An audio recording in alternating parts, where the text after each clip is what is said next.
ದೇಶದಾದ್ಯಂತ ಸಿಎಂಗಳ ಆಸ್ತಿ ಮೌಲ್ಯದ ವರದಿ ಬಿಡುಗಡೆ. ಈಗ ಅತ್ಯಂತ ಶ್ರೀಮಂತ ಸಿಎಂ ಯಾರು ಗೊತ್ತಾ? 3ನೇ ಸ್ಥಾನದಲ್ಲಿ ಕರ್ನಾಟಕದ ಮುಖ್ಯಮಂತ್ರಿ ಸಿದ್ದರಾಮಯ್ಯ ಇದ್ದು ಒಟ್ಟು ಆಸ್ತಿ ಮೌಲ್ಯ 51 ಕೋಟಿ ರೂಪಾಯಿಗಳನ್ನು ಹೊಂದಿದ್ದಾರೆ. ದೇಶದ ಅತ್ಯಂತ ಶ್ರೀಮಂತ ಸಿಎಂಗಳ ಪಟ್ಟಿ ಆಗಸ್ಟ್ 22ರಂದು ಬಿಡುಗಡೆಯಾಗಿದ್ದು, ಇದರ ವಿಶ್ಲೇಷಣೆಯ ಪ್ರಕಾರ ವ್ಯಾಪಕ ವ್ಯತ್ಯಾಸಗಳೊಂದಿಗೆ ಮಣಿಪುರವನ್ನು ಹೊರತುಪಡಿಸಿ ಭಾರತದ ಎಲ್ಲಾ ರಾಜ್ಯಗಳು ಮತ್ತು ಕೇಂದ್ರಾಡಳಿತ ಪ್ರದೇಶಗಳು ಸೇರಿದಂತೆ 30 ಮುಖ್ಯಮಂತ್ರಿಗಳ ಸರಾಸರಿ ಆಸ್ತಿ 54.42 ಕೋಟಿ ರೂಪಾಯಿಗಳಷ್ಟಿದೆ ಎಂದು ತಿಳಿದು ಬಂದಿದೆ. 30 ಸಿಎಂಗಳ ಒಟ್ಟು ಆಸ್ತಿ 1,632 ಕೋಟಿ ರೂಪಾಯಿಗಳಷ್ಟಿದ್ದು, 30 ಸಿಎಂಗಳಲ್ಲಿ 2 ಕೋಟ್ಯಾಧಿಪತಿಗಳು.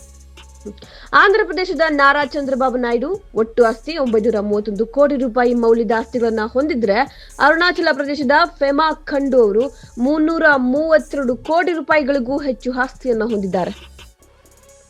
3ನೇ ಸ್ಥಾನದಲ್ಲಿ ಕರ್ನಾಟಕದ ಮುಖ್ಯಮಂತ್ರಿ ಸಿದ್ದರಾಮಯ್ಯ ಇದ್ದು ಒಟ್ಟು ಆಸ್ತಿ ಮೌಲ್ಯ 51 ಕೋಟಿ ರೂಪಾಯಿಗಳನ್ನು ಹೊಂದಿದ್ದಾರೆ. ಪಶ್ಚಿಮ ಬಂಗಾಳದ ಮುಖ್ಯಮಂತ್ರಿ ಮಮತಾ ಬ್ಯಾನರ್ಜಿ 15.38 ಲಕ್ಷ ರೂಪಾಯಿಗಳಿಗೂ ಹೆಚ್ಚು.